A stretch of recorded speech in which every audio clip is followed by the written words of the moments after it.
person? Oh, I do look quite like a retro console, yes. Oh, which one might that be? Well, a Game Boy. Do you know, I actually found a Game Boy back in the 90s in a telephone box, and someone had left it in there. And I reported it to the police, said I found a Game Boy, and they said, well, if nobody comes and claims it within the next week, it's yours. And I've still got it. Well, there you go. There you go. Yeah, treasured. Thank you very much, Sarah. The reason I asked that is because the story we're doing next is all about technology, the world of gaming changing lots, of course, over recent years. Use of artificial intelligence is making things much more complicated and better. Yeah, but the graphics are amazing these days, aren't they? But some people hanker back for the traditional retro games, and they're seeing a resurgence. Nintendo's Game Boy was first released in 1989, and it was a grey box with a small screen, tinny speakers. Still, it became one of the best-selling consoles of all time. Take a look. They said it wasn't humanly possible, but now you can have all the power and excitement of Nintendo right in the palm of your hand. Introducing Game Boy. It's portable, it's in stereo, and its games are interchangeable. Plus, Game Boy comes with the outrageous new game, Tetris. And for head-to-head competition, use the revolutionary video link and blow your opponent away. Game Boy, only from Nintendo. Now you're playing with power, portable power.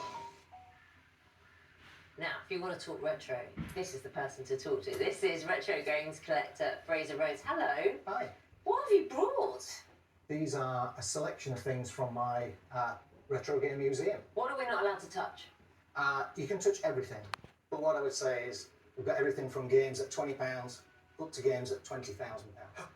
What one? So this is a game called Metal Slug. Yeah, you touch it. Turn it round that way to that camera.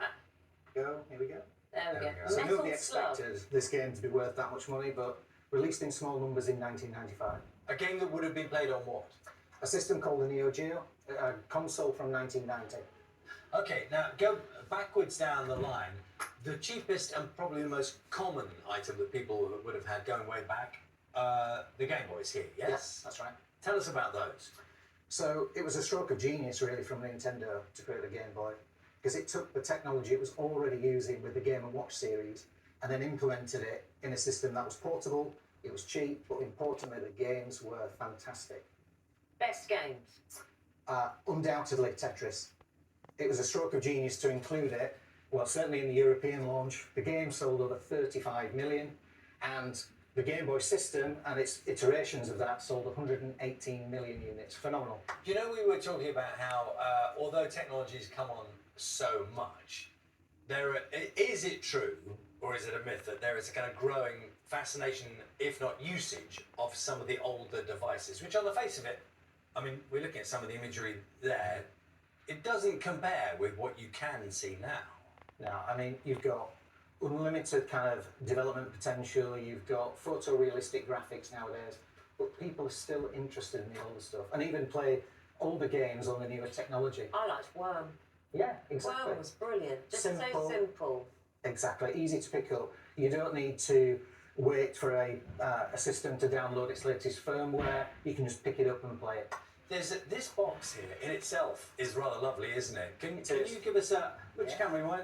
Yeah, you open it as you're opening it here. Yeah. Camera 5 here. So talk us through this. What is that? So this was released in 1979 Just hold by that up, keep Nintendo. it still for a moment. There we go. This was Nintendo's first console that featured its own logo. So prior to this, it was working with Mitsubishi, and this is a game called Block Breaker that was sold exclusively in Japan. The knobs on it are just like so. They're just so retro. It screams 70s, doesn't it? What Yeah. would that? What would that? Would people want this now? What would Oh, they yeah. be going for? Yeah. You So can pop it down typically, if you wish. £200 to £300, maybe a bit more in this condition. There's just a real interest in collecting this stuff. The thing is, when these fabulously simple things come out, people like to fiddle, don't they? And they like to improve. Hence this. Yes. What is that? So this is Nintendo's Virtual Boy. Now, this was meant to be the successor to the Game Boy. Up on the desk. Well, this is a classic example of where it's not quite the right technology at the wrong time. So it was supposed to be a headset that just sat on your head, truly portable. But in reality, the technology meant they had to compromise.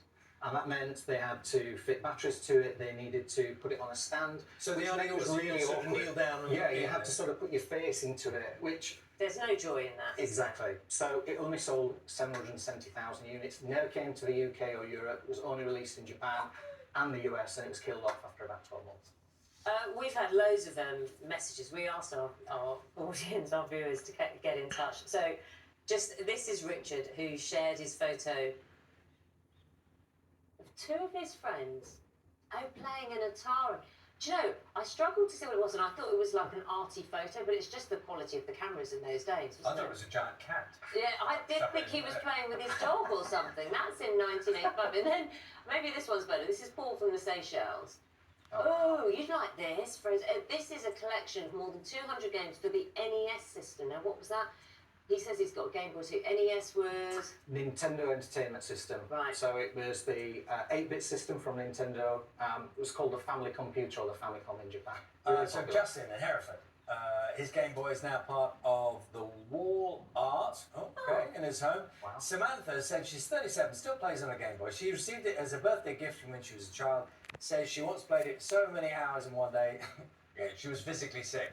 I didn't know that was going that way. You hear a lot of stories of discoveries made, because quite anecdotally people are saying, oh, I was looking through my parents' loft, maybe my grandparents' loft now, and I found this. It was in the garage, or Yep. Happens all the time. And discoveries within games, but equally garage finds, you know what I mean, or loft finds. There was one recently, that exact game was found in, I think in Preston, came up for sale, sold overnight, £16,000. Well, Daniel... £16,000. It's a lot of money. Daniel got in touch, Daniel Miles. He said he found his old Game Boy in the attic, in his mum's attic last year. And after a dust off, trip to the game store, worked like new. So this is the old technology, isn't it? It's kind of like the old stuff's the best stuff. Yeah, in many ways. absolutely. And you can just pick it up. Anybody aged 10 to 100 can pick up that Game Boy with Tetris and they'll be playing it straight away. Really nice chat with you Really today. good. Thanks for bringing this bringing stuff in. this. Very welcome. I'm staggered by the values.